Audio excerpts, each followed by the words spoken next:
I mean, you have to, the original couple, Win and I don't remember the guy's name, but now before we get started, I just wanted to mention a couple of things. First of all, being that 90% of the books that I'm gonna mention are romances, so if that's not your vibe, maybe don't watch this video.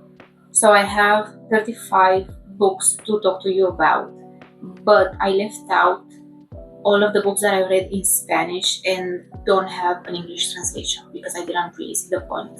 But if you are interested in knowing which books I read in Spanish, I'm gonna leave them in the box down below with the ratings that I gave each one. Also, a small disclaimer, just because I didn't love some of these books doesn't mean that you are not gonna like them, or even if you love some of the books that I didn't like, I'm just happy for you. They were just not for me, and that's okay.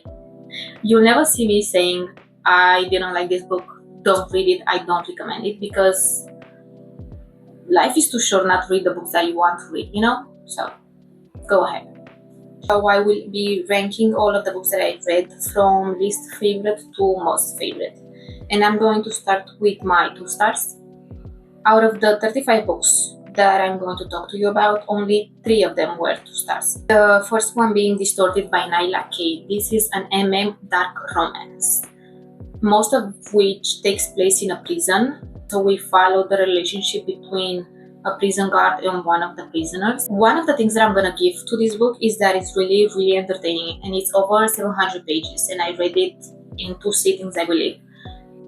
But then we get to the plot twist to 70-75% through the book, and I was not a fan of that. I think that if you take into account the plot twist, some of the things mentioned before don't really make sense. So yes, 2 stars, wasn't for me. Next we have another romance. This is a hockey romance, Unhinged Titan by G.V. Olson. This is the 3rd book in an interconnected standalone series. I haven't read the rest of them, but in this we follow the romance between one of the coaches and one of the players in the hockey team. My main issue with this is that I didn't really like any of the characters, and the relationship between them was non-believable for me. Like, it went from 0 to 100 really quick, and I just didn't feel the connection between them. So that's why for me it was a 2 star. And my last 2 star was 1,000 Mornings by Mary Oliver. This is a collection of poetry. I didn't really connect with it. I liked a few lines here and there, but when I picked this up, I actually thought that I was gonna like it because it deals a lot with nature. And I was like, this is for me, but it wasn't. So all of these books that I've given 2 stars, they were my first reads by these authors, but I really want to read something else by them and see how I like those other books. If you see me looking down, it's because I have my notes with every single book that I've read and the ratings that I give each one, so I don't miss anything. But now we are going to move to my 3 stars. The first being The Roulette Player. This is a short story which was actually banned in Romania for some years because of the content. We follow a man who becomes very famous in the underground world because he puts his life on the line all the time to earn money by playing the Russian roulette. So every single time he plays this game, people pay to see him, putting his life on the line, and the stakes become higher and higher the more he plays. So the more he plays, the more money he earns, but the lowest chances he gets to surviving each of these games. For a short story, I thought it was very well done, but again, 3 stars. Next we have Gratitude by Delphine Vigan. If you live in Spain, I feel like you will have seen this book everywhere because it's one of the best selling books in bookstores, and everyone is talking about this. That's one of the reasons that I started reading this, and I liked it. I liked the idea of what it means to get old, and the family that we have doesn't have to mean the family that we are born with, but the family that we choose to grow up with. And I thought that was actually very well done. But again, I feel like the hype really made me have higher expectations, and this was just okay. Like, I liked it, but it wasn't anything special for me. Then we have I Give You Eyes and You Look Toward Darkness by Irene Sola. This was my second book by this author, and both of them I gave 3 stars. But this is very witchy, like rural Spain, witchy, very dark themes as well.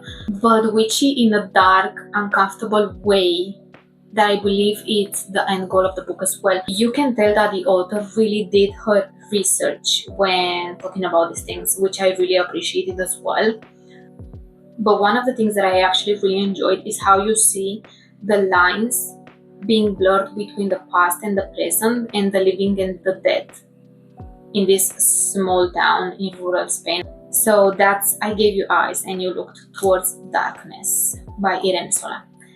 Now we have Take Me Apart by Bria Aleppo and Skylar Snow. My apologies if I actually say any of these authors' names wrong. I am trying my best here, but sometimes that's not enough. This is actually an MM romance between a mafia guy and a cop. I actually really enjoy this. It's short and I like the banter between them, but I didn't really like Tex. I think his name was Tex. He was the cop. I like the mafia guy. Didn't really like him that much, but I like their banter. This is also the first book in an interconnected standalone series, so each book follows a different couple. I might read some of the other books, but for now, I think I'm just gonna stick with this one. Next, we have also an MM romance, Eden by Lily Mayne. This is the second book in her interconnected monster series, standalones. I think I said that right. This second book was actually my least favorite. I read the first one, the second one, and then I jumped to the 5th and 6th one. But this is the only one that I given 3 stars. So it's a dystopian monster MM romance, each book following a different couple. I think I liked Edin more as a side character than as a main character, and also I didn't really like Hunter, which is the human in this book. So yeah. Moving on, we have Flawless by Elisa Levi. I read this in a recent 24-hour reading challenge, I believe, and I liked it. I feel like it gave me what I needed at the time. It's a cowboy romance, but not something that I'm gonna remember by the end of the year. So, entertaining, but not memorable. I'm actually going to talk about the next 2 books at the same time because they are by the same author, and those are Tempting Venom and Kiss the Villain by Lina Kent. Both of them are MM dark romance, and I liked it, and I feel like again the hype really got to me because everyone was excited and everyone that I saw reading the book actually loved it, but not me.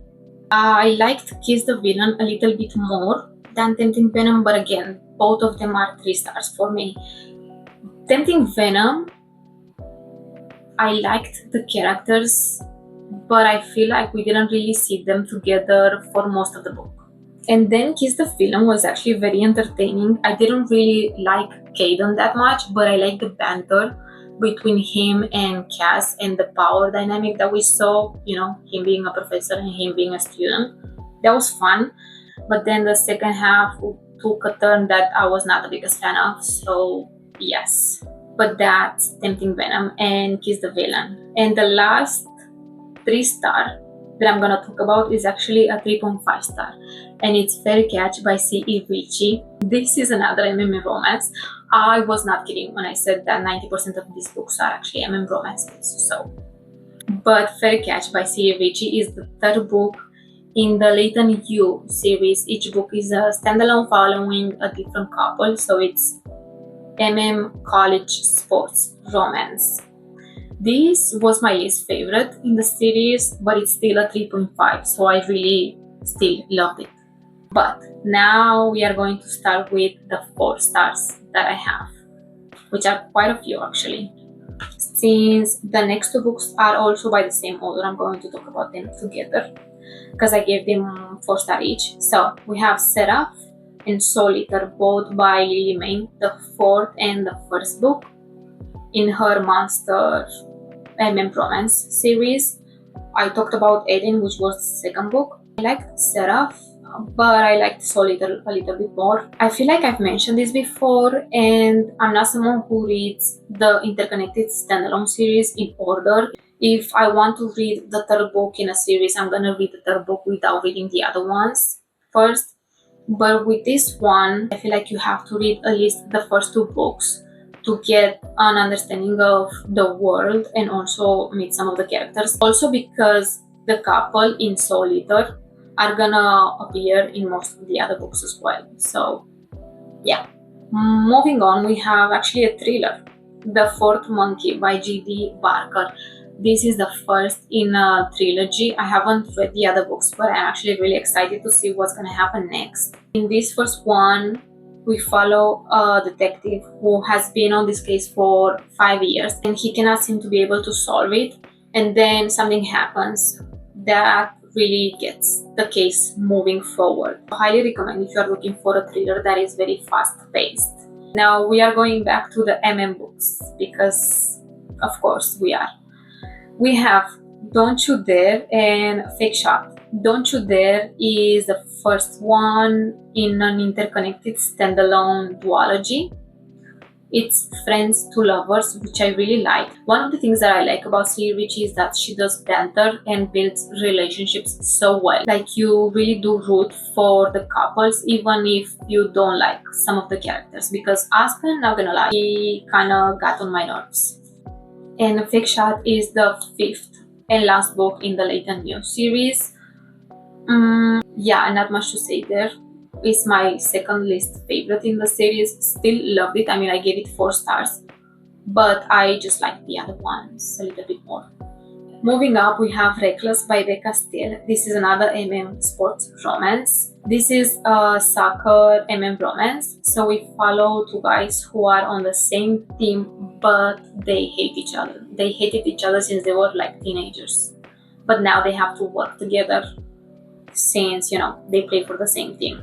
Nothing original, but I really like the banter between them. And I know a lot of people had a problem with them getting together very fast. Like it didn't make sense how they went from hating each other to liking each other so fast. I actually thought that it worked very well for the story. So 4 stars, really enjoyed it. Next we have Leeds.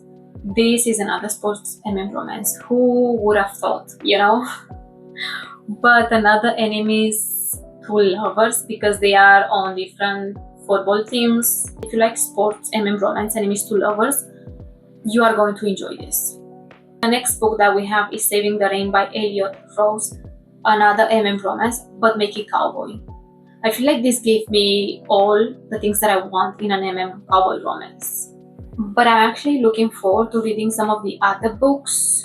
I know we see one of the main characters in this one in the 1st book, but the 1st book is his dad's story with his ex-girlfriend. Which, yes.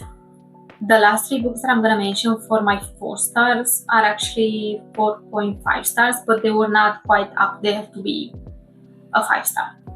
First of which is Chess by Stephen Zweig, I believe.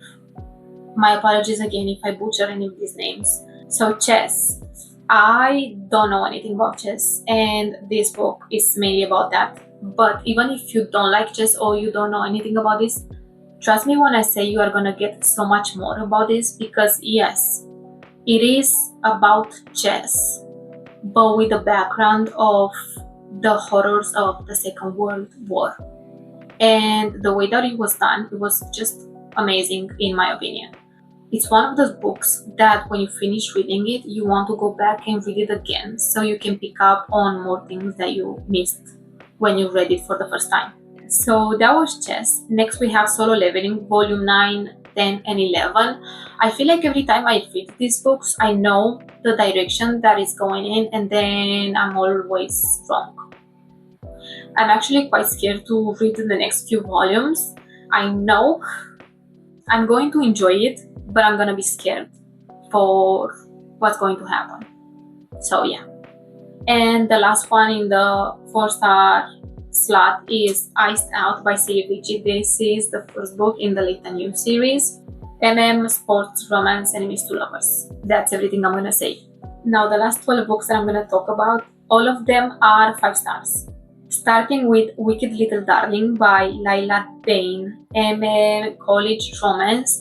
But this one was actually really unexpected because I didn't really know what it was about when I first picked it up. I mean, I knew it was romance, but it surprised me because it's very heavy on the characters and not so much on the plot.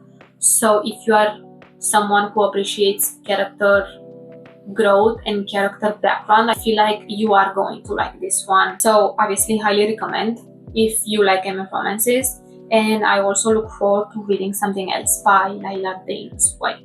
I feel like this one is one of those underrated romances. This one and the next one, which is Zone Entry by Maya Kenley. Both kind of different from each other because Wicked Little Darling is darker in tone and themes, and then Zone Entry is actually very low stakes, cute kind of romance. Different vibes, but both of them are so very worth it in my opinion.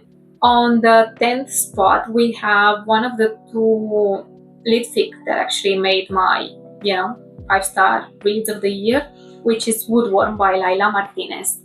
I feel like if you watch my mid-year book freakout tag, most of these books are not going to be a surprise to you because I've talked about them there as well, or if you watch some of my recent reading vlogs as well. But this is intergenerational horror mixed with female rage, done to perfection in my opinion. I feel like if you like lit fic and if you like this type of darker witchy stories, you're gonna like this. Playing Dirty and Caught Stealing by C. Ritchie, book 4 and 2 in the Late and New series. Highly recommend this series if you're looking for an college sports romance. I feel like this one is one of the best out there. On the 7th spot, we have Moth by Lily May, the 5th book in her Interconnected Monster series. This one was my favorite and the only one that actually gave 5 stars.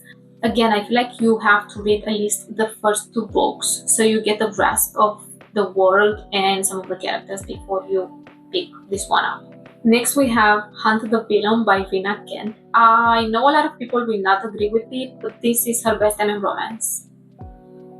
I said what I said. Now we are getting in the top 5, and we have on the 5th spot a book that I feel like I've talked about a lot, but at the same time not enough, and that is The Summer My Mother Had Green Eyes. One of the best books that I've read, not only this year but ever. Another underrated amazing book, not so much in the Spanish community because in Spain it's actually very popular, but I haven't seen people in the English part of the book community talk about this, so I will not stop recommending it. If you're a fan of lit fic, my 2 recommendations will always be The Summer My Mother Had Green Eyes and Woodworm. Amazing books that will make you look at the wall for 5 minutes after you finish them. On spot number 4, we have All for the Game by Nora Sakavic, the first 3 books in the series. I know these are not for everyone, but they just do something for me and I love them. Next, we have another one of my favorite duologies that I also read this year, and that is The Curse Bearer duology by Veronica Roth, the first book being When a Monk Grows. My only complaint with this is that they are very short. It's Slavic folklore mixed with urban fantasy, and I feel like I would read 10 other books in this world and I would still not have enough. Highly recommend, especially for the autumn rainy season. The second and the first place, they are interchangeable depending on which day of the week I'm in. And those are Don't Let the Forest In and Hazelthorpe, both by C.G. Drews. Again, I feel like such underrated, amazing stories that I don't see a lot of people talk about. These are YA botanical horror, and I didn't even know that I was into botanical horror until I read these 2 books. So if you have any recommendations or stories that are similar to these ones, just please let me know because I would love to read them. So if you like the whole creepy forest, dark academia, creepy mansion, thriller aspect vibe, I feel like you're gonna love this because they have everything and more. But I think that's everything for all the books that I read in 2026 so far. I feel like I didn't really do justice to most of these books, but they were just too many to talk about. Let me know as well if you read any of these books and the ratings that you gave to each one of them, and I will see you in my next one. Bye bye!